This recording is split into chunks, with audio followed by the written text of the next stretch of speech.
just going to spend a few minutes just putting together, trying to put together a little bit in terms of what we've heard today, and I think, more to the point, how we move some of this going forward. So, as Rory said at the start, I think as many as you know, SAOS is, we have a solution-based focus, a can-do culture. It's all about how we work with others to actually overcome challenges, to turn ambition into reality and make change happen. So ultimately, we're more around the actions rather than the words, around the practice rather than the theory, and the reality rather than the potential. But we can't discount words for the sake of it, because ultimately they underpin and direct how we focus on the actions. And these are sort of two critical documents, I suppose, that drive and underpin our approach. It's firstly the Agricultural Rural Communities Act, and secondly the Scotland Food and Drink Partnership Strategy. So I think for those of you here last year, you'll hear me talk about the fact that the Agricultural Rural Communities Act was in place. And this has provided, I suppose, the first pivotal change to actually help support and develop more cooperation in our food and farming sector. And ultimately, I suppose, this law describes the core fundamentals that drive the design and development of agricultural policy, and I suppose ultimately provided justification for deployment of taxpayer cash, and sort of aka sort of public money for public goods. And you can see there's kind of these 5 overarching objectives for future agricultural policy. And I suppose the relevance is as farmer co-ops, for the agricultural sector as a whole, and new collaborative initiatives, then need to frame activity and impacts in terms of how they meet those objectives. And the other is more market focus. It's around the market drivers around which we need agriculture and food sectors to focus on. Now, the Scotland Food and Drink Partnership Strategy was launched 2.5 years ago. It's built around making our industry stronger, and it's focused about responsible and sustainable growth.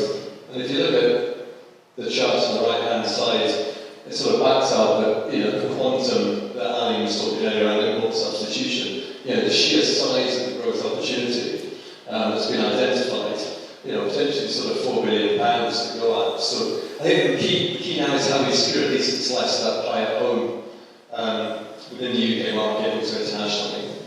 So, as we all know, needless to say, we have some naysayers and what I'd call I-beamers, for which any change or opportunity is too challenging, is too scary, and they'll question the reality, and the potential. And ultimately, that's where we come in, I suppose, along with our partners, in terms of how we spearhead, how we sponsor, and how we make the possibilities real. But how do we do that? Now, back in the very early 20th century, our forebearers also recognised there were opportunities and challenges, and that's ultimately how SAOS came into being. And what you have here is an extract from our first annual report in 1905. And it's quite telling. Back in 1905, we're referring to Denmark as being a great example in terms of how having better organised, having better cooperation within agriculture actually can help you overcome challenges and capitalise on opportunities. And so, ultimately that's where, I suppose they're key to unlocking those opportunities. It's the same key now. More and better cooperation is as relevant now as it was then. But of course I would say that. So how better than actually just to showcase a short example of how real farmers are cooperating, effectively having identified a market opportunity whilst overcoming logistical hurdles, agronomy challenges, sensitive crops, technology demands, and a short shelf life product to work together and yield collective success. So conference, I bring you the humble P. Nobody truly achieves anything alone, and I think farming probably understands that more than most. When you think of the challenges that face farming, there's an awful lot for a farmer, crofter, land manager to bear on themselves, and that's what co-ops are there for. Co-ops are groups of individuals who realise they share a common interest, a shared objective to achieve something they couldn't do individually. And those needs might include gaining access to markets, sharing out risk, removing hassle, justifying specialist skills and equipment, sharing learnings, and increasingly also involves proactive work with supply chains, looking at how we can make better use of data and taking action on climate change. Yeah, I'm Richard Byers. I'm the Operations Manager for Scottish Borders Produce. So just to bring some perspective, Scottish Borders Produce produces about 10% of the UK frozen peas, so we're a significant player in the market and helps us negotiate strongly. We have a membership of about 100 growers, and we've seen a steady increase over the last few years. We sell everything through Fuller's Foods at Leeds, which then retails out to all the major supermarkets. We share all the costs going in, and we share all the rewards on the crop. And we evolve as farming evolves. It creates a specialist operation which an individual grower couldn't really do on their own, so this is what makes the co-op work.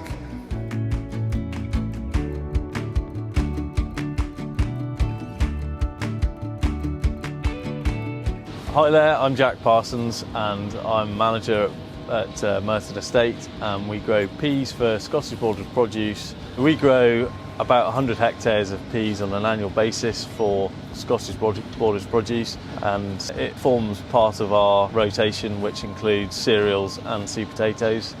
Being part of the co-op gives us access to the market which we wouldn't otherwise have for peas, as well as specialist equipment, particularly for the harvesting process, that we would never be able to justify ourselves. It also brings in expert agronomy and management. The risk is shared within the membership, so any benefits are shared out. It's great being part of the co-op and SBP. People become members of co-op for many reasons: to pool or to reduce individual risk, access markets, source services, to be part of something bigger. A co-op's purpose is resolutely focused on generating value for its members and not in generating a return for external shareholders. The successes and the value it brings to all members is a different mindset.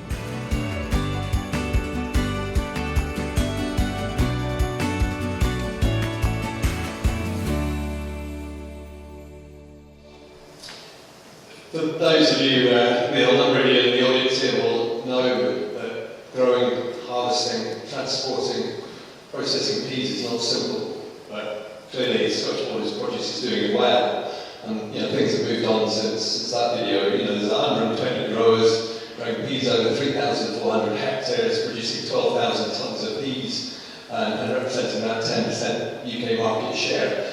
Now that's impressive. So, what makes them succeed? So that's the question.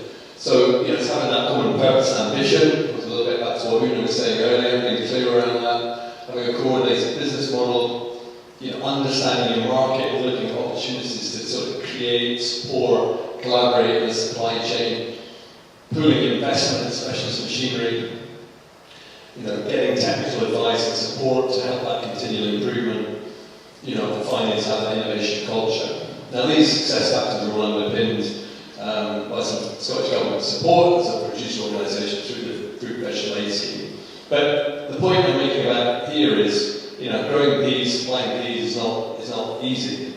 And in terms of success for peas, in terms of what we've heard around today, then just as we think peas, then think natural capital credits. Think local supply chains, think hemp, think flax, think other things. That same approach can be applied to this, and it's because of these common success factors, it's a way to help realise that. But just because there are opportunities, doesn't necessarily mean they will be realised.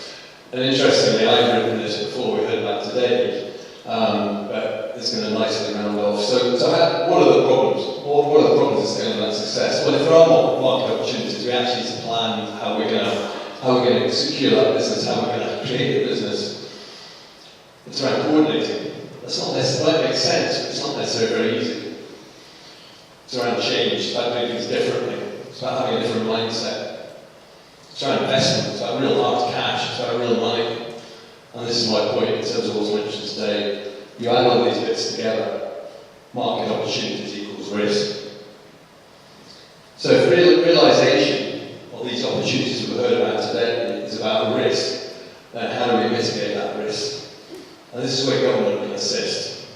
And this is not about, it's not seeking huge tranches and slugs of taxpayer funds, but through targeted tactical, financial and policy support to help nudge, encourage, underwrite, contribute, provide a springboard to do some of the rest. And here's just some examples. So in terms of new market ventures, use that principle that we've had with the PO scheme to help sort of provide some support funding to dedicate producer groups. Provide feasibility funding to actually investigate market opportunities out there. In terms of field scale novel crops, well, growing some of these crops, could they be included in an allowance for Tier 2 enhanced green? Could there be multi-year innovation trials to help actually have a proper run-in and scale things? And another one, like the novel crop conversion. So if you're growing organic crops in this, or growing organic, they have organic production systems to organic farming.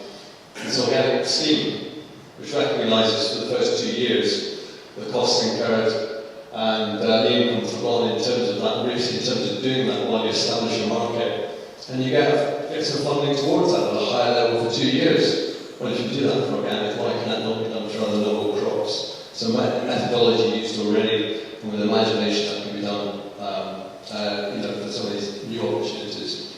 Added value processing, so that capital, accessing capital to help support, provide some funding towards that. New equipment. We've had George has very kindly found £21 million to have the Future Farm Investment Scheme. Well, can co-ops access funding from that to do things to help underwrite and support investment. At the end of the day, they'll be doing that for 10, 20, 100, 200, 500 farmers, so that doesn't offer value for money, and I don't know what does. So the point is that within the rural support plan, there needs to be explicit measures to actually help these initiatives go forward and to mitigate that risk. And the reality is, this is a health warning. If we find that new policy is actually just old policy, and new programs are just old programs, then what we've heard today, none of that's going to happen, and opportunities will be missed. So to go full circle, I talked earlier about agricultural policy is built on legislation, justifying the use of public money for public goods. So it kind of provides that compass in terms of how we move forward. So in the context of what you saw earlier with Scottish Borders produce, then how do they measure in terms of helping meet that? In terms of sustainable agriculture, it's 3,400 hectares of large and fixed crop rotations. It's production of high quality food with homegrown protein. A significant amount less nitrogen used as part of those crop rotations and requisite greenhouse gas reductions. And the one I didn't talk about earlier was that co-op supports 120 farm businesses and 60 rural jobs. That's pretty well fulfilling all the objectives there. And what you see with SPP is replicated across all our member co-ops throughout Scotland and down into England. And I suppose the question is, if Scottish Borders produce and these other co-ops didn't exist, then how much of this would actually get realised by individual farmers alone? A significant amount less. And similarly, by extension, if we proactively support and develop the potential of farmer co-ops, then how much greater impact can be achieved? To exploit new markets, to create more local supply chains, and to actually exploit alternative markets for novel crops. And if we can do all that, we can fulfil the agricultural vision, we can fulfil these objectives, and we can help the growth ambitions of the Scotland Food and Drink Partnership strategy. So to conclude then, in terms of recipe for success, what do we need? We need partnership culture. So just as between the food, farming and the food industry government, we have the Scotland Food and Drink Partnership strategy. We need a similar partnership approach in terms of the agriculture itself. And that's where the move to that agriculture, driving the agenda more and allowing government to ride in alongside it, rather than assuming government will come to the rescue. As part of that, we need political will for governments to move beyond just acknowledging the benefits of co-ops and cooperation, and actually use that new rural support plan to actually back that up with action with explicit support. We need industry as a whole to step up and recognise that change is a necessary fact of life and use that change to secure more commercial freedom, and as a result of that, then deliver more positive economic, environmental and social change. And ultimately, I would say, we find in the industry to have more ambition and belief in terms of what is possible and what can be achieved by better controlling our own destiny, by working together. So my parting question is, are we ready to grasp those opportunities and make change happen? Thank you.